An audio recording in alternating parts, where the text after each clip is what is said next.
Benim çok sevdiğim güzel bir eser. Sabah sabah canım sıkıldı. Hepinizi alayınıza geçelim. Tüm herkes gelsin. Babama gelsin. Okyay ailesine gelsin. Hasan dedem gelsin. Çiğdem kardeşime gelsin.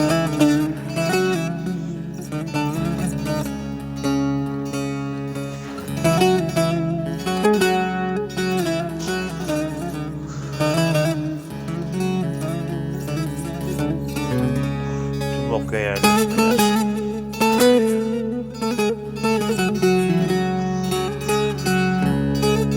Anama gelsin. Şule Okyay. Babama gelsin. Bel amcama gelsin. Bel Okyay. Her canın bahtına musallat olan şu zalim feleği bir gören var mı? Her canın bahtına musallat olan şu zalim feleği bir gören var mı? Yaşanan kaderdir aman, gerisi yalan. Bunları kendine hiç soran var mı? Mevla'nın işine akıl sır ermez. Kimine dert verir, kimine vermez. Mevla'nın işine akıl sır ermez. Kimine dert verir, kimine vermez. Ağlamak gideni geri getirmez. Gidip de geriye hiç dönen var mı?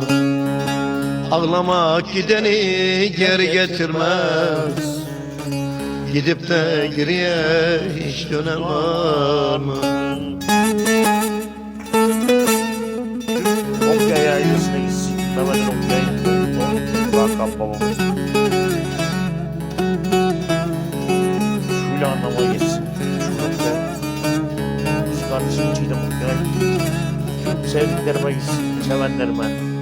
Seyranoğlu der ki arayıp buldum, bir aklı selime kendimi sordum.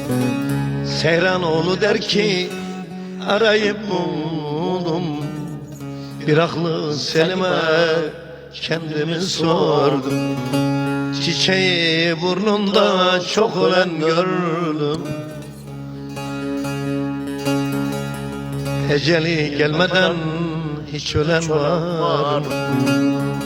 Çiçeği burnunda çok ölen gördüm.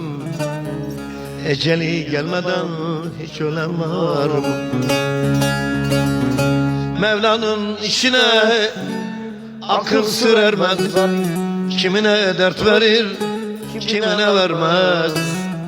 Ağlamak gideni geri getirmez aman aman. Gidip de geriye hiç dönen var mı?